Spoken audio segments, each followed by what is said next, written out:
Welcome to को curricular master YouTube channel. आप सभी का स्वागत है आपके अपने नए यूट्यूब चैनल में। आज के वीडियो के माध्यम से हम लोग चर्चा करेंगे जियोग्राफी बीए सेकंड सेमेस्टर के छात्र छात्राओं के लिए बहुत ही महत्वपूर्ण इंपॉर्टेंट ऑब्जेक्टिव प्रश्नों के बारे में। आपको बता दूं कि जियोग्राफी में आपको सेकंड सेमेस्टर में ह्यूमन जियोग्राफी यानी मानव भूगोल के बारे में पढ़ना होता है। दीनदयाल उपाध्याय गोरखपुर विश्वविद्यालय की बात की जाए, जियो 104 का एक प्रकार से कोडिक का पेपर आपका ये देख सकते हैं। तो ह्यूमन जियोग्राफी ये आपका पेपर है। दो पेपर आपके अगर होंगे तो एक प्रकार से शुरुआती 4 इकाइयों से बनने वाले जो प्रश्न हैं उनके बारे में 104 कोड के माध्यम से हम चर्चा कर लेंगे, और 100 जो 5 वाला कोड होगा जियोग्राफी का, उसको एक प्रकार से मैं डिस्कस कर लूँगा, ठीक है? तो एक प्रकार से आपको बता दूँ कि सॉल्व मॉडल पेपर होगा 2024-25 की परीक्षाओं के लिए। तो आज की वीडियो के माध्यम से हम लगभग 40-50 प्रश्नों के बारे में समझेंगे ऑब्जेक्टिव टाइप के, ठीक है? तीव्र गति से आगे बढ़ेंगे। चलें, पहला प्रश्न आपकी स्क्रीन पर आ चुका, फटाफट से आप देखने का प्रयास करेंगे। प्रश्न है, मानव भूगोल प्राकृतिक और मानवीय शक्तियों के बीच एक समन्वय स्थल है। यह परिभाषा निम्न में से किसने दी? बताएं। मानव भूगोल प्राकृतिक और मानवीय शक्तियों के बीच एक समन्वय स्थल है। यह परिभाषा किसने दी है? यह परिभाषा दी है किसने? जीन्स ब्रूंस ने। जीन्स ब्रूंस कौन है? अच्छा, जीन्स ब्रूंस के गुरु थे, उनका नाम था बिडाल डीला ब्लास। बिडाल डीला ब्लास की अगर बात की है तो बिडाल डीला ब्लास के शिष्य हैं जीन्स ब्रूंस, ठीक है? अब आपको बता दो बिडाल डीला ब्लास के शिष्य डिमांजिया भी हैं, ये बात आप ध्यान रखेंगे, ओके? और बहुत ही फेमस विद्वान है बिडाल डीला ब्लास। बिडाल डीला ब्लास की अगर बात की है तो उन्होंने इस बात की भी समर्थन करी थी, मानव भूगोल प्राकृतिक और मानवीय शक्तियों के बीच एक समन्वय स्थल है, ये बात ब्लास भी बताते हैं, ठीक है? लेकिन ऑप्शन में ब्लास है नहीं, ब्रूंस ने इसको कहा था और पुष्टि की थी। तो ऑप्शन नंबर इसका डी करेक्ट आंसर होगा, परीक्षा में प्रश्न बन सकता है।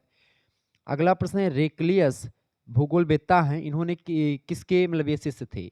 रेक्लियस नाम के भूगोलवेत्ता किसके शिष्य हैं? तो ये कार्ल रिटर के शिष्य थे। किसके हैं? कार्ल रिटर के शिष्य हैं, ओके, ये बात आप ध्यान रखेंगे। एक पुस्तक है, बड़ी फेमस पुस्तक है, पिछली बार प्रश्न परीक्षा में आया हुआ था, प्रिंसिपल्स ऑफ ह्यूमन जियोग्राफी, पुस्तक के लेखक प्रिंसिपल्स ऑफ ह्यूमन जियोग्राफी, बिल्कुल हंटिंगटन ने लिखा है, बहुत बढ़िया। आगे देखिएगा, अगला प्रश्न आपकी स्क्रीन पर आ चुका है। अच्छा, मानव भूगोल का जनक किसको मानते हैं? तो फ्रेडरिक रेटजल को। किसको मानते हैं? फ्रेडरिक रेटजल को मानते हैं मानव भूगोल का जनक, ओके। आधुनिक भूगोल का जनक रिटर को माना जाता है, आधुनिक मानव भूगोल का। अगला प्रश्न है, जीन्स ब्रूंस की प्रसिद्ध पुस्तक मानव भूगोल, ह्यूमन जियोग्राफी नाम से पुस्तक किसने लिखी है? ये प्रश्न भी कई बार परीक्षा में पूछा गया है। तो जीन्स ब्रूंस की पुस्तक है कौन सी? मानव भूगोल या ह्यूमन जियोग्राफी। इस पुस्तक का प्रकाशन कब हुआ पूछेगा तो 1910 में हुआ। प्रश्न अब की बार रहेगा कि जीन्स ब्रूंस की पुस्तक इनमें से कौन सी है? तो ऑप्शन नंबर इसमें अगर कुछ मिलेगा तो मानव भूगोल मिलेगा, या फिर प्रश्न आपसे पूछेगा मानव भूगोल पुस्तक के लेखक कौन है, तो आप बताएंगे जीन्स ब्रूंस। पुस्तक मतलब ये प्रश्न 100% आने वाला, ध्यान रखिएगा। अगला प्रश्न है, अर्थ एंड इट्स इनहेबिटेंट्स, ये भी एक पुस्तक है, इसको किसने लिखा है? इसको लिखा है रेक्लियस महोदय ने, जो कि ये शिष्य हैं रिटर के। अगला प्रश्न आपकी स्क्रीन पर आ चुका है, जीन्स ब्रूंस ने मानव भूगोल को सांस्कृतिक तथ्यों के आधार पर कितने अनुत्पादक विभागों में बांटा है? तो इन्होंने 6 अनुत्पादक विभागों में बांटा है, इसका डी ऑप्शन करेक्ट आंसर होगा। अगला प्रश्न है, मानव भूगोल के संदर्भ में ब्लास की कितनी विचारधाराएं मान्य है? मानव भूगोल के संदर्भ में ब्लास की कितनी विचारधाराएं मान्य हैं? तो 4 विचारधाराएं इनकी मान्य है, विडाल डिला ब्लास की, सी ऑप्शन इसका करेक्ट आंसर हो जाएगा। आगे देखेंगे, अगला प्रश्न आपकी स्क्रीन पर आ चुका है, फटाफट से आप लोग देखने का प्रयास करेंगे, बहुत ही इंपॉर्टेंट प्रश्न है। अच्छा बताएं, संभववादी विचारधारा के प्रतिपादक कौन है, मतलब कि समर्थक कौन है? जीन्स ब्रूंस हैं और ये विडाल डिला ब्लास हैं, ओके, ये सब ध्यान रखिएगा। फ्रेडरिक रेडजल कहाँ के निवासी थे? ये प्रश्न पिछली बार पूछा गया था, 2022 में भी आया है, 2023 में भी आया है। रेटजल कहाँ के निवासी थे? तो ये जर्मनी के निवासी हैं, ये बात आप ध्यान रखिएगा, प्रश्न परीक्षा में पूछा गया है। पार्थिव एकता का सिद्धांत के प्रतिपादक कौन है? तो हमबोल्ट हैं, ये भी प्रश्न आया था। क्रियाशीलता के सिद्धांत की बात करें तो जीन्स ब्रूंस को आप लगाइएगा, ठीक है, ओके। निश्चयवाद की विचारधारा को किसने विकसित किया? तो फ्रेडरिक रेटजल ने विकसित किया है। तो ये सब प्रश्न आपसे पूछे गए हैं परीक्षा में, ध्यान रखिएगा। अगला प्रश्न है, भूगोलवेत्ता ब्रूंस के निम्न में से गुरु, मतलब ब्रूंस के निम्न में से गुरु थे, कौन थे? ब्लास थे, ठीक है। ब्लास जो थे ब्रूंस के गुरु हैं, जीन्स ब्रूंस के गुरु हैं कौन? Vidal de la Blache. आगे देखेंगे, अगला प्रश्न है, मानव भूगोल मानवीय वर्गों और समाजों का उनके प्राकृतिक वातावरण के साथ संबंधों का अध्ययन है, यह परिभाषा किसने दी? फटाफट से आप बताएंगे। मानव भूगोल मानवीय वर्गों और समाजों का उनके प्राकृतिक वातावरण के साथ संबंधों का अध्ययन है, यह परिभाषा दी है किसने? डिमांजिया ने। किसने दी है भैया? डिमांजिया ने दी है, ये बात ध्यान रखें। डिमांजिया का जन्म हुआ था 1872 ईस्वी में, ठीक है, मृत्यु हुई थी 1940 ईस्वी में डिमांजिया की। डिमांजिया का पूरा नाम है अल्बर्ट डिमांजिया, ये बात भी ध्यान रखेंगे। भूगोलवेत्ता डिमांजिया कहाँ के निवासी थे? तो ये निवासी थे फ्रांस के, ऑप्शन नंबर इसका बी करेक्ट आंसर हो जाएगा।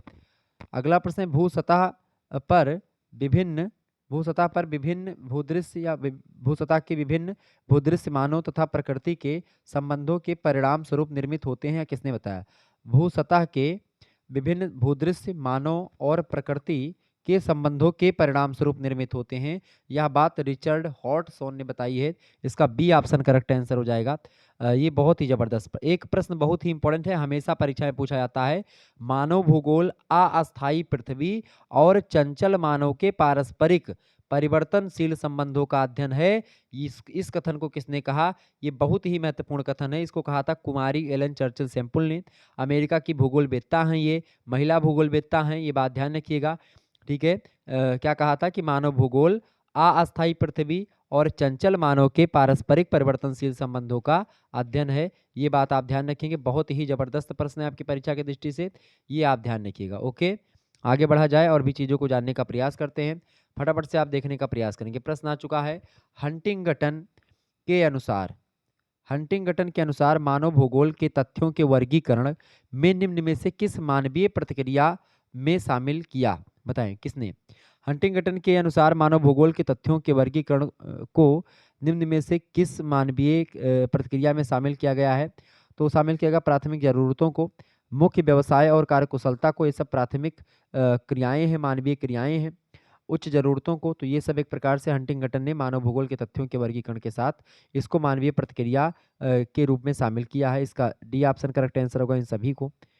अगला प्रश्न, हृदय स्थल के प्रतिस्पर्धा क्षेत्र के रूप में विकसित होने की संभावना के रूप में शामिल मध्य स्थल बेसिन मैकिएंडर ने किसे माना है?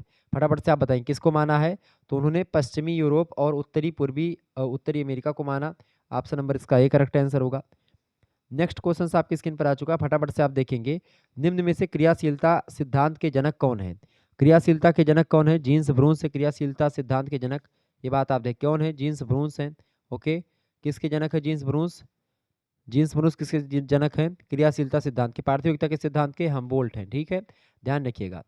अच्छा, ये बताएं, गुरुत्वाकर्षण शक्ति को बुद्धिमान शक्ति किसने कहा? जीन्स ब्रूंस ने कहा है। ये प्रश्न इंपॉर्टेंट है, परीक्षा में पिछली बार पूछा गया था। ओके, अच्छा बताएं, निश्चयवादी विचारधारा को किसने विकसित किया? 2023 में और 22 में दोनों में प्रश्न पूछा गया है। रेटजल महोदय ने किया है। ओके, रुको और जाओ निश्चयवाद के प्रस्तोता कौन है? टेलर महोदय हैं, ग्रिफिथ टेलर, ध्यान रखिएगा इस बात को। संभाववादी विचारधारा के प्रतिपादक विद्वान कौन है? तो फेब्रे महोदय हैं, बाकी इसका समर्थन कई लोगों ने किया। क्लियर? अच्छा, ये बताएं, संपूर्ण विश्व में एक ही आत्मा और एक ही जीव की कल्पना किसने करी थी? तो रिचर्ड मतलब इसको करी थी हमबोल्ट महोदय ने। ध्यान रखिएगा इस बात को, किसने करी थी? हमबोल्ट महोदय ने। तो ये सब प्रश्न 2022 और 23 में पूछे गए, तो मैंने सोचा बीच में भी आपको बताते रहूँगा। जब आप इस वीडियो को 2-3 बार देख लेंगे, शॉर्ट वीडियो है, छोटी सी वीडियो है, तो आसानी से आपका काम हो जाएगा। निम्न में से क्रियाशीलता का सिद्धांत किसने दिया है? जनक कौन है? तो जीन्स ब्रूंस है। डी ऑप्शन करेक्ट आंसर होगा। हमारे चारों ओर प्रत्येक वस्तु परिवर्तन की दशा में है। वास्तव में कुछ भी गतिहीन या अपरिवर्तनशील नहीं है, मतलब हर एक चीज़ परिवर्तनशील है। ये बात किसने कही थी? ये बात कहा था जीन्स ब्रूंस ने। ए ऑप्शन करेक्ट आंसर होगा इसका। कुमारी एलन चर्चिल सैंपल भूगोलवेत्ता जो थी, ये अमेरिका की भूगोलवेत्ता हैं। किसकी शिष्या थी ये? तो ये थी शिष्या भाई किसकी? रेटजल की शिष्या है कुमारी एलन चर्चिल सैंपल। ठीक है, एलन चर्चिल सैंपल का जन्म हुआ था 1863 में, इनकी मृत्यु हो गई थी 1932 में। ध्यान रखिएगा, बड़ी अच्छी भूगोलवेत्ता है। मात्र 3 इनकी प्रमुख पुस्तकें हैं जिनके कारण से फेमस हैं। अगला प्रश्न, सभ्यता और जलवायु पुस्तक के रचयिता। सभ्यता और जलवायु यानी सिविलाइजेशन एंड क्लाइमेट, इस पुस्तक को किसने लिखा है? इस पुस्तक को लिखा है एल्सवर्थ हंटिंगटन ने। किसने लिखा है? एल्सवर्थ हंटिंगटन ने इस पुस्तक को लिखा है। इस पुस्तक का प्रकाशन हुआ है 1924 में आकर के, और इनका जन्म हुआ था हंटिंगटन का 1876 में। इनकी मृत्यु हो गई थी 1947 में। ध्यान रखिएगा इस बात को। आगे देखिएगा, मानव भूगोल की समस्याएं, ये भी एक पुस्तक है। बताएं, problems of human society, problems of human society या मानव भूगोल की समस्याएं, ये पुस्तक है। इसको किसने लिखा है? इस पुस्तक को लिखा है डिमांजिया ने। किसने लिखा है? डिमांजिया ने लिखा, अल्बर्ट डिमांजिया। A option. वातावरण निश्चयवाद की विचारधारा संबंधित है किससे? तो ये भूगोल के मतलब भूगोल के जर्मन जो संप्रदाय है उससे रिलेटेड है। ए ऑप्शन करेक्ट आंसर होगा। अगला प्रश्न, भू राजनीति शब्द का प्रयोग सबसे पहले किसने किया? जियोपॉलिटिक्स शब्द का प्रयोग या भू राजनीति शब्द का प्रयोग जो सबसे पहले किया है वो जेलेन महोदय ने किया है। ठीक है, रुडोल्फ जेलेन इनका पूरा नाम है, और इन्होंने 1899 ईस्वी में इस शब्द का प्रतिपादन सबसे पहले किया। रुडोल्फ जेलन। नेक्स्ट क्वेश्चन आपकी स्क्रीन पर आ चुका है, फटाफट से आप लोग देखेंगे, इंपॉर्टेंट है। ओके, चलें समझने का प्रयास करते हैं। प्रश्न है, पृथ्वी पर मानव निवास कब से प्रारंभ हो गया था, बताएंगे। पृथ्वी पर मानव निवास कब से प्रारंभ हो गया था भैया? तो पृथ्वी पर मानव निवास जो प्रारंभ हो गया था ये ईओसीन युग से ही प्रारंभ हो गया था। ए ऑप्शन इसका राइट आंसर होगा। आगे देखेंगे अगला क्वेश्चन, विश्व में किस देश की जनसंख्या सर्वाधिक है? विश्व में किस देश की जनसंख्या सर्वाधिक है, मतलब किस क्षेत्र की? वैसे किस देश की जनसंख्या पूछी गई तो भारत की जनसंख्या विश्व में सर्वाधिक है।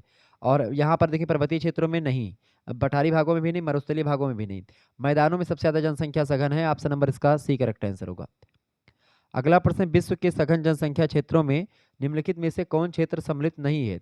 देखिए सघन जनसंख्या के क्षेत्रों में अगर बात की जाए तो उत्तरी पश्चिमी यूरोप शामिल है, दक्षिणी पूर्वी एशिया शामिल है, उत्तरी पूर्वी अमेरिका भी शामिल, दक्षिणी पश्चिमी अफ्रीका इसमें कम शामिल है, यानी यहाँ पर विरल जनसंख्या है। डी ऑप्शन करेक्ट आंसर होगा। एक स्थान से दूसरे स्थान पर जाना क्या कहलाता है? जब आप एक स्थान से दूसरे स्थान पर जाते हैं, अब अगर आप अपने स्थान से दूसरे स्थान पर जाते हैं तो होगा उत्प्रवास। अगर आप किसी दूसरे स्थान से अपने स्थान मतलब आएंगे तो होगा आप्रवास। आप्रवास मतलब जब कोई आए, ठीक है, आकर के आपके समाज में बसे तो आप्रवास हो जाएगा। लेकिन आप आपके गांव से कोई बाहर जाकर के बसे तो हो जाएगा उत्प्रवास। समझ रहे हैं ना चीजों को? आगे देखेंगे, एक राज्य से दूसरे राज्य में होने वाला प्रवासन, अगर कोई यूपी का व्यक्ति जाकर के जो है मध्य प्रदेश यानी मतलब सॉरी मध्य प्रदेश में रहे या मुंबई चला जाए तो क्या हो जाएगा? वो अंतर्देशीय प्रवसन हो जाएगा। अंतर्देशीय, अंतर्देशीय मतलब अपने देश के अंदर। अंतर्राष्ट्रीय तब होगा जब एक देश से दूसरे देश में आप जाएंगे तो अंतर्राष्ट्रीय प्रवसन होगा। महाद्वीपीय प्रवसन तब होगा जब आप एक महाद्वीप से दूसरे महाद्वीप में जाओ, सॉरी एक देश से दूसरे देश में जाओगे तो अंतर्राष्ट्रीय हो जाएगा। अंतर महाद्वीपीय मतलब जब आप अपने ही महाद्वीप के अंदर एक देश से दूसरे देश में जाएंगे तो। ठीक है, अस्थायी प्रवसन तो आप सभी लोग जानते हैं, किसी भी स्थान पर जाएं। देखिए किसी कारखाने में प्रतिदिन जाना और आना क्या कहलाता है? इसको बोलेंगे दैनिक प्रवास, क्योंकि आप कारखाने में डेली जाएंगे डेली आएंगे तो ये दैनिक प्रवास होगा। अगला प्रश्न, ग्रामीण जनसंख्या में उच्च वृद्धि दर किसका लक्षण है? ग्रामीण जनसंख्या में उच्च वृद्धि दर जो है ये जनाधिक्य का लक्षण है। बी ऑप्शन करेक्ट आंसर होगा। इंपॉर्टेंट प्रश्न पिछली बार पूछा गया था। अगला प्रश्न, प्रति व्यक्ति अधिकतम आय किसके द्वारा होती है, बताएं। प्रति व्यक्ति आय अधिकतम किसके द्वारा होती है? अल्प जनसंख्या के द्वारा, क्योंकि जहां पर जनसंख्या होगी तो प्रति व्यक्ति आय उनकी ऑटोमेटिक ज़्यादा होगी, और जनसंख्या ज़्यादा होगी तो प्रति व्यक्ति आय कम होगी। अगला प्रश्न, निम्नलिखित में से कौन सा कथन असत्य है? पहला है ऑप्शन की विश्व की कुल जनसंख्या का लगभग 80% भाग उत्तरी अक्षांश और लगभग जो है 20% से 60% उत्तरी अक्षांश के मध्य में मिलता है। 20 डिग्री उत्तरी अक्षांश और 60 डिग्री उत्तरी अक्षांश के बीच में लगभग 80% जनसंख्या मिलती है। बिल्कुल करेक्ट आंसर, बिल्कुल ठीक है ये। असत्य पूछा गया ना। अगला देखें, विश्व की लगभग 20% जनसंख्या समुद्र तल से 500 मीटर ऊंचाई वाले भूभाग पर मिलती है, ऐसी बात बिल्कुल नहीं, ये कोई डाटा नहीं। तीसरा है तो ये ही आपका करेक्ट आंसर हो जाएगा, यानी ये गलत है ऑप्शन। बाकी विश्व के लगभग 65% भाग अनिवासित क्षेत्र हैं।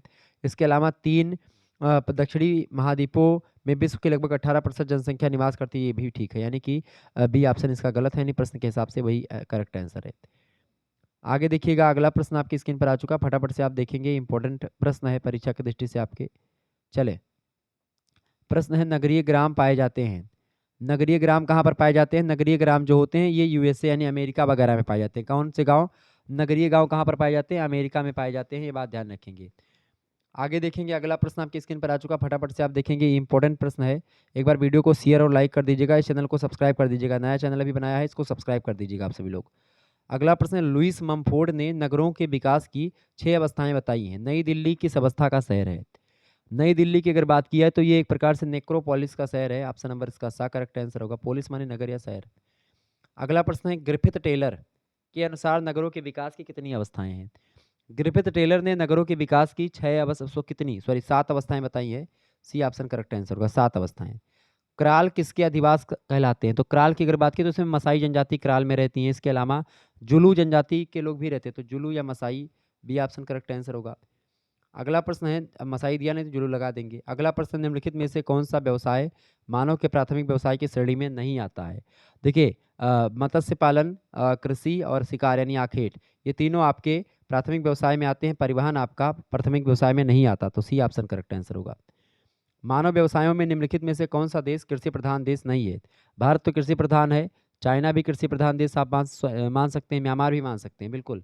जर्मनी एक कृषि प्रधान देश नहीं है। सी ऑप्शन राइट आंसर होगा।